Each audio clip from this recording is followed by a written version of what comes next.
Imagine carrying the weight of an empire on your shoulders, losing your children, facing betrayal, watching plagues devastate your people, and still having the clarity to write. The happiness of your life depends upon the quality of your thoughts. Marcus Aurelius had every reason to fall apart. Yet he built an inner fortress so unshakable that not even the collapse of the world could reach it. Today, we enter that fortress. We live in a time that teaches us to panic when things fall apart. A canceled plan feels like a crisis. A rejection feels like the end. But what if true happiness isn't found in the perfect life, but in the mind that remains unmoved by imperfection?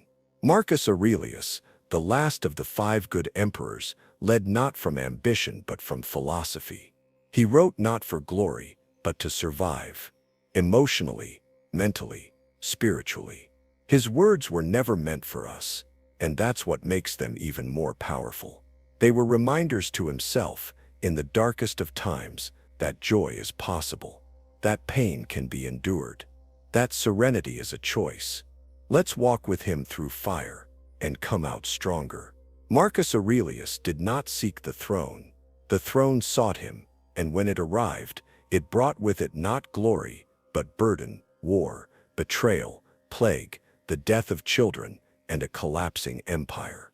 Born into privilege, trained in philosophy from a young age, Marcus was not molded to conquer lands, but to conquer himself.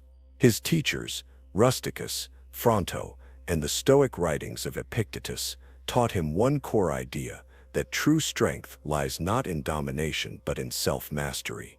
His life became a battlefield, not just of nations but of the soul. He wrote in his private journal, never meant for publication, "Welcome everything that happens as if you had chosen it." This was not passive resignation, it was radical acceptance. He believed that the universe unfolds according to a rational order, the logos, and that everything that happens, no matter how cruel, happens not to us, but for the development of our character. Imagine this: your empire is crumbling, your loved ones are dying, your body is weakening, and still you say, "Nature gives and takes, and I remain its student." Marcus's philosophy was forged in hardship. Every time something went wrong, he asked, "What does this event demand of my character?" Because for Marcus, the only thing worse than pain was being unworthy of it. One of the most striking truths about Marcus Aurelius is not just how much he suffered, but how he used that suffering. He didn't hide it, he didn't dramatize it, he alchemized it. Marcus lost at least 8 children. He governed during a deadly plague that wiped out millions. He was betrayed by his most trusted general and faced the pressure of wars on multiple fronts.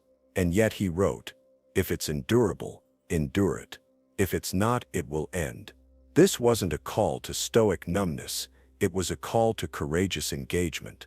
Marcus believed that our suffering is not a mistake in the design of life, it is part of our training. He compared life to a soldier's campaign, harsh, demanding, unpredictable. And yet, a good soldier doesn't complain. He prepares. He sharpens his sword. He keeps his spirit calm. He marches on. The obstacle on the path becomes the path. Never forget this, for Marcus, pain was never a dead end. It was an initiation, a call to return to the core virtues, courage, temperance, justice, and wisdom. He did not wish to escape the battlefield of life. He wished to stand firm in it, and he wanted you to know, your suffering is not your failure, it's your furnace. At the heart of Marcus Aurelius's teachings is a revelation that changes everything. You have power over your mind, not outside events. Realize this, and you will find strength. Marcus was surrounded by chaos, assassination plots, false friends, plagues, the weight of command. He could have easily blamed the world for his misery, but instead he looked inward. He believed that suffering doesn't come from the event, it comes from our interpretation of it. You lose your job, that's a fact.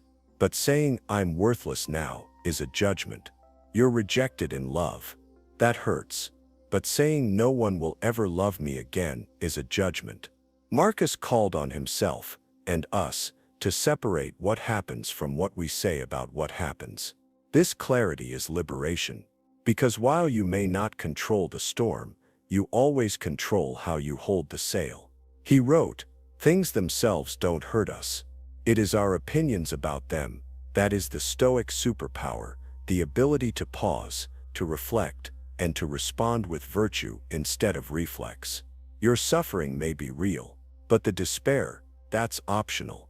There is something hauntingly beautiful about the fact that the most powerful man in the world wrote to himself as if he were a student. Don't waste what's left of your life in guessing what others are doing or thinking. Marcus Aurelius, crowned in gold, dressed in imperial robes, never stopped seeing himself as an apprentice of wisdom.